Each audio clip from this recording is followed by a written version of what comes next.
Hello बच्चों, let's see the question and the question says both CF4 and hexane are non-polar and have approximately same molecular weight.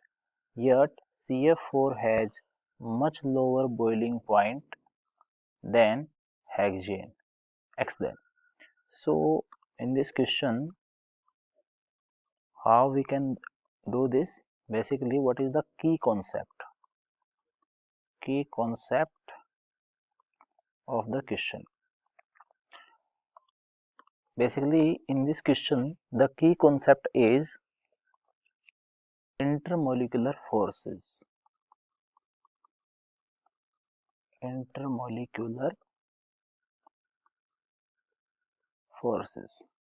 Because in this question, we are dealing with the boiling point. हम boiling point की बात कर रहे हैं और boiling point basically किसी भी compound के molecules के बीच जो force of attraction होता है या फिर उसकी जो पैकिंग होती है उस पर डिपेंड करता है. बेसिकली इन दिस क्वेश्चन जो की कॉन्सेप्ट है हमारा वो इंटरमोलिकुलर फोर्स रहेगा. So let's start the question.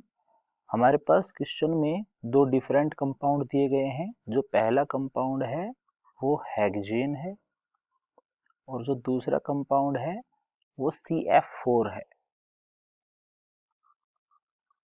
अब दोनों का जो स्ट्रक्चर है बेसिकली उसको देखते हैं. हेक्सेन हेक्सेन अपने पास कुछ इस तरीके का स्ट्रक्चर रखता है जिसमें CH3 CH2 CH2 CH2 again CH2 and it's CH3. So basically ये एक स्ट्रेट चेन के अंदर हमें मिलता है. स्ट्रेट चेन में हमें ये मिल जाता है. आफ्टर दैट अगर हम CF4 की बात करें तो बेसिकली CF4 में there are 4 fluorines which are attached with this carbon in such a way. इसका स्ट्रक्चर कुछ ऐसा होता है. ओवरऑल अगर दोनों कंपाउंड्स को देखा जाए तो इन दोनों के ही स्ट्रक्चर में इसका जो ओवरऑल इलेक्ट्रॉन क्लाउड है, इलेक्ट्रॉन क्लाउड, वो बेसिकली सफेरिकल शेप शो करता है. Spherical shape. बट जो स्ट्रेट चेन है वो सफेरिकल ना होकर के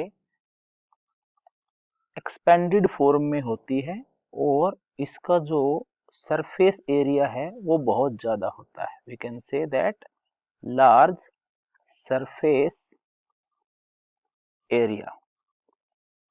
but in this case of CF4 electron cloud spherical shape में है और ये एक कॉम्पैक्ट शेप है जिसमें लोअर सरफेस एरिया होता है. Lower surface area. हम जानते हैं दोनों ही नॉन पोलर स्पीसीज हैं. हेक्सेन भी एक नॉन पोलर स्पीसीज है, नॉन पोलर स्पीसीज है, और CF4 भी एक नॉन पोलर स्पीसीज है. क्वेश्चन में भी मेंशन किया गया है. जो फोर्स ऑफ अट्रैक्शन होते हैं नॉन पोलर स्पीसीज में वो लंदन डिस्पर्जन फोर्सेस या फिर weak Van der Waals, you can say that weak van der Waals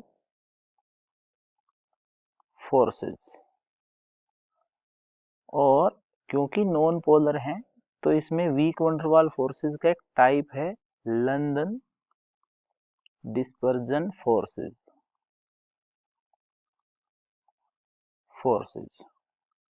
basically London dispersion forces जो हैं वो डायरेक्टली प्रोपोर्शनल होते हैं सरफेस एरिया के.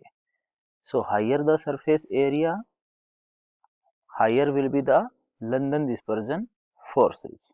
In case of hexane and in case of CF4, we have already seen that due to straight chain,